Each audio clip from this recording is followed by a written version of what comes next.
Iraq के संकट में मोदी सरकार के हाथ पहली कामयाबी लग गई है। इराक में आतंकी संगठन आईएसआईएस ने सभी 46 नर्सों को रिहा कर दिया है।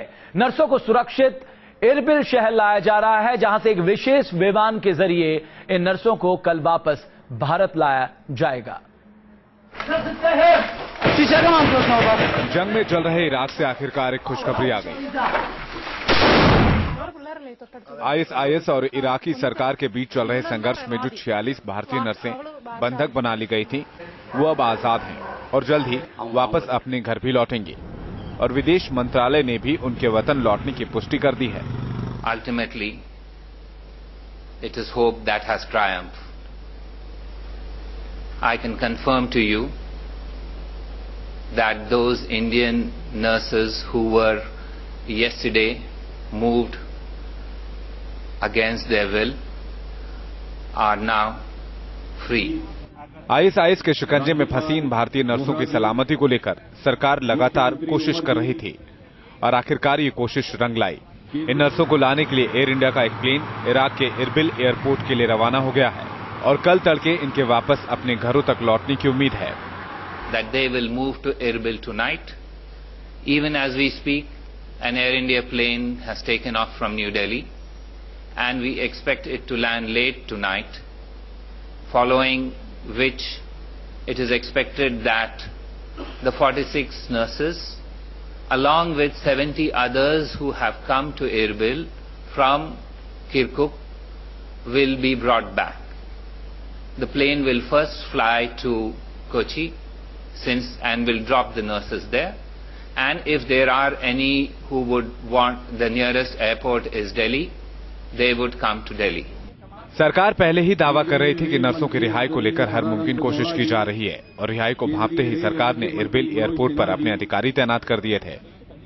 We had envisaged this earlier and therefore had sent our officials from Baghdad to Erbil to ensure that if this option was going to happen, they would be available for them to receive them. ये 46 नर्सें खुशकिस्मत थीं जो जंग से जूझ रहे Iraq से सही सलामत वापस आ रही हैं, लेकिन अब भी इराक में भारतीय मजदूर बंधक हैं और इनकी रिहाई के लिए भी सरकार एड़ी चोटी का जोर लगा रही है। सरकार के मुताबिक उनकी तरफ से वो हर मुमकिन कोशिश की जा रही है जो इन मजदूरों की भी आजादी का रास्ता खोल सके। That there remain a significant number who are still in the zone of conflict. We are working on those. In fact, the resources that now get freed from this effort are now being pushed into that other effort. Let me assure you that we will leave no stone unturned in trying to get back our nationals from an extremely difficult position. हालांकि मंत्रालय ने इस बात का खुलासा नहीं किया कि इन नर्सों की रिहाई कैसे संभव हुई, लेकिन ये जरूर साफ कर दिया कि इराक में हालात इतने खराब हो चुके हैं कि वहां सामान्य बातचीत से कोई रास्ता निकलना मुमकिन नहीं है और इसी वजह से भारत सरकार इराक में गैर पारंपरिक तरीकों का इस्तेमाल कर रही है, जिसमें उसे दूसरे पक्षों से भी मदद मिल रही है। Conventional instrumentalities of diplomacy are not available yet.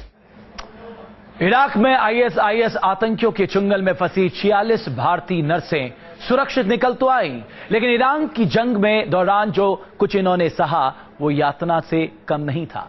पिछले 1 महीने के दौरान इन नर्सों को अपनी जान बचाने के लिए तहखानों में तक छिपना पड़ा और कुछ मौके तो ऐसे भी आए जब इनके पास खाने का सामान तक खत्म हो गया। जब से इराक की जंग का आगाज हुआ तभी से इन हिंदुस्तानी नर्सों पर खतरे के बादल मंडरा रहे थे। इराक से जंग में भारतीयों के फंसने की जो सबसे पहली खबर आई थी, उनमें इन भारतीय नर्सों के तिकरीत में फंसे होने की जानकारी भी शामिल थी। इन नर्सों में से अधिकतर केरल की थीं और ये नर्सें तिकरीत के अस्पताल में काम कर रही थीं। लेकिन जैसे जैसे आईएसआईएस के आतंकी आगे बढ़ते गए तो इन नर्सों पर भी खतरे की तलवार लटकने लगी। आईएसआईएस के आतंकियों ने सबसे पहले मोसूल पर कब्जा किया था। मोसूल में आईएसआईएस आतंकियों ने तेज रफ्तार से हमला किया और इस हमले के चलते इराकी फौज के पांव शहर से उखड़ गए। खबरों के मुताबिक इराकी फौज मोसूल से अपने हथियार और गोला बारूद छोड़कर भाग खड़ी हुई थी। मोसूल की लड़ाई के बाद इन नर्सों की सुरक्षा ने फिक्र की शक्ल इख्तियार कर ली थी, लेकिन शायद तब तक इन नर्सों को खतरे का अंदाजा नहीं हुआ था। इस बीच खबरें ये भी आईं कि इन नर्सों ने तिकरीत से हिंदुस्तान वापस लौटने से इनकार कर दिया है। दरअसल इन नर्सों में से अधिकतर ऐसी थीं जो कर्ज लेकर इराक गई थीं और माना गया कि कर्ज ना लौटा पाने के डर से ही इन्होंने लौटने से इनकार कर दिया है। इसी बीच एक ऐसी खबर भी आई जिसने पूरे हिंदुस्तान को हिलाकर रख दिया। इराक में तारिक नूर अल हुदा कंपनी में काम करने वाले 40 भारतीय कर्मचारियों को अगवा कर लिया गया। इस खबर के बाद से इराक में भारतीयों के संकट में फंसे होने की आशंका पर मुहर लग गई और साथ ही नर्सों के अंदर भी दहशत बैठ गई। लेकिन तब तक हालात काफी खराब हो चुके थे। मोसूल पर कब्जा करने के बाद आईएसआईएस की ताकत और रफ्तार दोगुनी हो चुकी थी। 24 घंटों के अंदर ही बगदादी के आतंकी बेंजी रिफाइनरी तक भी पहुंच गए, जहां इराकी फौज को इन लड़ाकों को थामने के लिए एड़ी चोटी का जोर लगाना पड़ा। बेंजी को तो बचाने में इराकी फौज कामयाब हो गई, लेकिन दूसरे मोर्चों पर आईएसआईएस के कदम नहीं रुके। आईएसआईएस के आतंकी एक के बाद एक कस्बों पर कब्जा करते हुए तिकरीत की सरहद तक पहुंच गए। तिकरीत हाथ से जाते देख इराकी सरकार की नींद उड़ गई। इराकी फौज में तेजी से नौजवानों की भर्ती होने लगी। सिर्फ इराकी फौज ही नहीं बल्कि कुर्द लड़ाके भी आईएसआईएस से दो हाथ करने के लिए मैदान में उतर आए। लेकिन ये दोनों ताकतें भी आईएसआईएस को रोक नहीं पाई और तिकरीत के एक हिस्से पर आईएसआईएस का कब्जा हो गया। यहीं से इन भारतीय नर्सों के बुरे दिन शुरू हो गए। दरअसल जिस हिस्से पर आईएसआईएस का कब्जा हुआ था उसी इलाके में वो अस्पताल भी था जिसमें ये 46 नर्सें काम कर रही थीं। अब ये सीधे सीधे आईएसआईएस के निशाने पर थी। तिकरीत में रोजाना भीषण गोलीबारी हो रही थी। और फिर आई वो खबर जिसने सरकार के भी होश उड़ा दिए। तिकरीत में आईएसआईएस के आतंकियों ने नर्सों को बंधक बना लिया और वो इन्हें तिकरीत से ले गए। My understanding is that approximately a short while ago they have moved to another location. The Ministry of External Affairs has been in regular touch with our embassy in Baghdad and through the embassy with a variety of interlocutors on the ground. नर्सों के बंधक बनने की खबर आते ही केंद्र और केरल सरकार हरकत में आ गई। केरल के मुख्यमंत्री ओमान चांडी फौरन दिल्ली पहुंचे और उन्होंने विदेश मंत्री सुषमा स्वराज से मुलाकात की। इधर विदेश मंत्रालय भी इराक में अपने सूत्रों से संपर्क साध इन नर्सों को सुरक्षित रखने में जुट गया। विदेश मंत्रालय के मुताबिक जब इन नर्सों को अगवा किया गया तो इस दौरान कुछ नर्सों को चोटें भी आईं। My understanding was that there was no bomb blast. However, there has been some glass broken and there have been minor injuries to some of those nurses. However, neither these are of a major nature nor have they been harmed. ये संकट बहुत बड़ा था और सरकार पर भी इन नर्सों को सुरक्षित निकालने का दबाव बढ़ रहा था। ये इसी का नतीजा था कि 24 घंटों के अंदर ही बंधक बनाई गई नर्सों की रिहाई कराकर इनकी वतन वापसी मुमकिन करा ली गई। Team news nation. इराक में जहां एक तरफ बंधक बनाई गई नर्सों पर खतरे की तलवार मंडरा रही थी तो इधर हिंदुस्तान में उनके परिवारों का रो रो कर बुरा हाल था। इन नर्सों के परिवार का बार बार सरकार से यही कहना था कि कुछ भी करके इनकी बेटियों को वापस वतन लाया जाए। ये आंसू गवाह हैं दर्द और तकलीफ के उन पलों के जब इराक में फंसी भारतीय नर्सों का पता नहीं चल रहा था।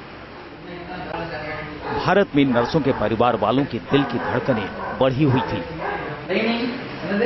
इराक में हर पल खतरा बढ़ता जा रहा था और 7 समंदर पार अपनों के साथ कोई अनहोनी न हो जाए, इस डर ने इन परिवारों को अपने कब्जे में ले लिया था। तुतीकोरिन की मोनिशा भी तिकरीत में बंधक बनाई गई नर्सों में शामिल थी। अब वो घर वापस लौट रही है, लेकिन 24 घंटे पहले इस परिवार की सांसें अटकी हुई थी। मोनिशा ने इसी साल फरवरी में अपना पैरामेडिकल का कोर्स पूरा किया था। कोर्स के फौरन बाद ही उसे तिकरीत के एक अस्पताल में नौकरी मिल गई थी। परिवार ने उसे हंसी खुशी घर से विदा किया था, लेकिन उन्हें इस बात का रत्ती भर इल्म नहीं था कि ये नौकरी उनकी बेटी को ही मुश्किल में डाल देगी। तिकरीत में हुए हमले के शुरुआती दौर में भी मोनिशा लगातार घर पर फोन कर रही थी, लेकिन बंधक बनाए जाने से 48 घंटे पहले उसका फोन बंद हो गया था। और तभी से मोनिशा के माता पिता लगातार टीवी पर उसकी खबर के बारे में इंतजार कर रहे थे, लेकिन खबरों में भी उन्हें सिर्फ तिकरीत में हो रही जंग की ही जानकारी मिलती थी। कुछ ऐसा ही हाल केरल के कोट्टयम में रहने वाले कुमार परिवार का भी था। कुमार परिवार की बेटी श्रुति कुमार भी तिकृत के टीचिंग अस्पताल में नर्स की नौकरी के लिए गई थी, लेकिन श्रुति की खुशियां लंबे वक्त तक नहीं रही और वो भी ISIS के शिकंजे में फंस गई। श्रुति की मां दिन रात अपनी बेटी के लौटने का इंतजार करती थी।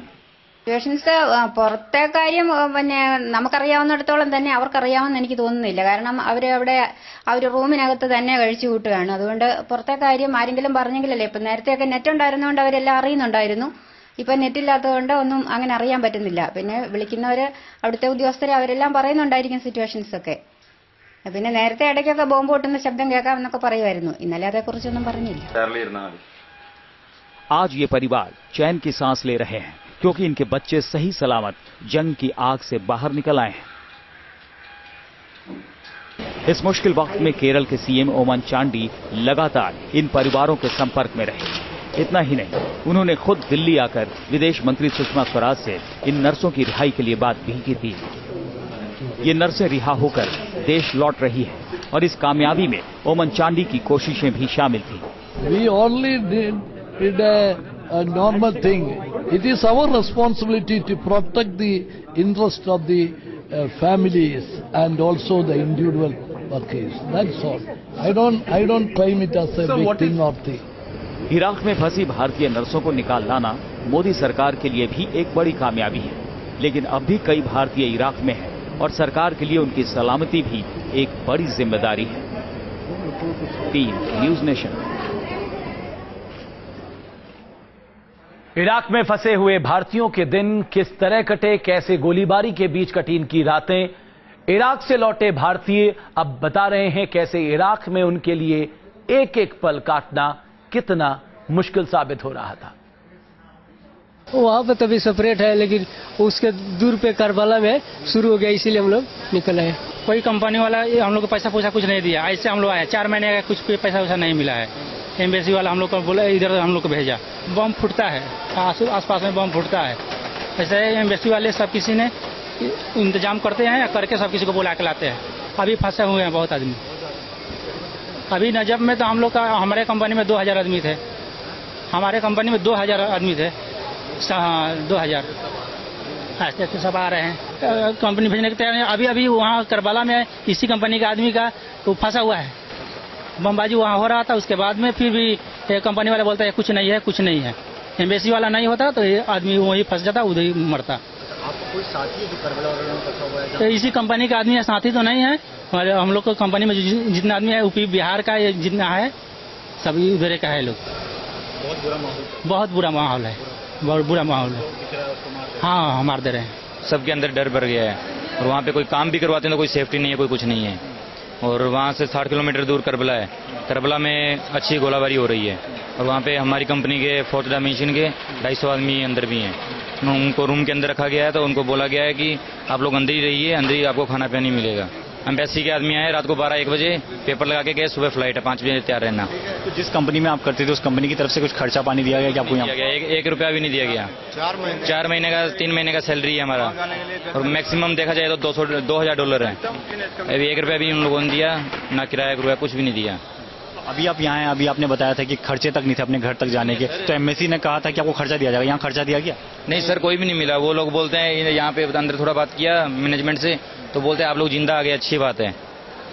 एमएससी वाले बोले? नहीं, यहाँ पे जो मैनेजमेंट अंदर का वो बोले हैं, जिन्होंने हमारे यहाँ पे डॉक्यूमेंट्स लिखे हैं, पूरे एड्रेस वगैरह लिखा है, वो लोग बोला। ये एमएससी का ऐसा कोई आदमी नहीं मिला जो आपको घर तक छोड़ने के लिए कहे? नहीं सर, कोई नहीं मिला। अच्छा, कुछ लोग हमारे साथ और मौजूद हैं, उनसे पूछते हैं। ये सीताराम जी राजस्थान से हैं आप। सीताराम जी, वहाँ पे माहौल की बात इन्होंने बताई, आप भी क्या वहीं काम करते हैं जहाँ ये काम? साथ में काम करते हैं हम लोग।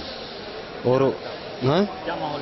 माहौल सही है, उधर का थोड़ा बहुत खराब है करबला के अंदर, बाकी सही माहौल है। अच्छा, आपके साथ भी वही हुआ था, एमएससी ने आपको उठाया था और एमएससी वाले यहीं छोड़ के गए, अब यहाँ से घर कैसे जाएं ये आपके ऊपर है। वो तो अंदर बोल दिया ना कि बाहर जो ये नजम में हमको एमएससी वाला बोला कि आपको बाहर मिलेगा आदमी और आपको किराया भाड़ा सब कुछ मिलेगा। इधर कोई भी नहीं मिला हमको।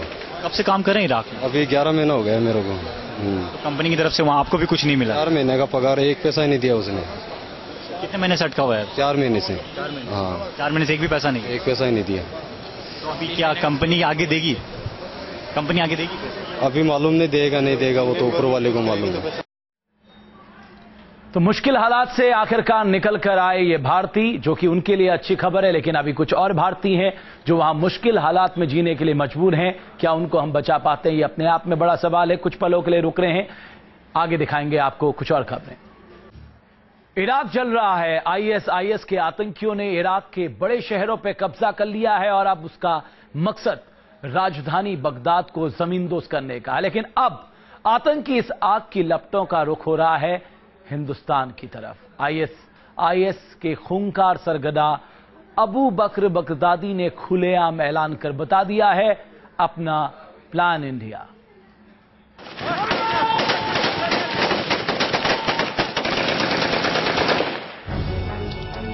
अबू बकर बगदादी, वो नाम जिसने इराक की सड़कों पर खून की होली खेलने वाले बर्बर आतंकियों की फौज को खड़ा किया। बगदादी के बारे में कहा जाता था कि वो कभी भी कैमरे के सामने नहीं आता, लेकिन अब दुनिया के सामने आई है बगदादी की आवाज। बगदादी ने किया है एक खतरनाक ऐलान और बगदादी के इस ऐलान का मकसद है हिंदुस्तान पर हमला। आईएस ने तकरीबन 48 घंटे पहले एक ऑडियो टेप इंटरनेट पर रिलीज किया और इस ऑडियो में आईएस के सरगना अबू बकर बगदादी ने भारत पर हमला करने की धमकी दी है।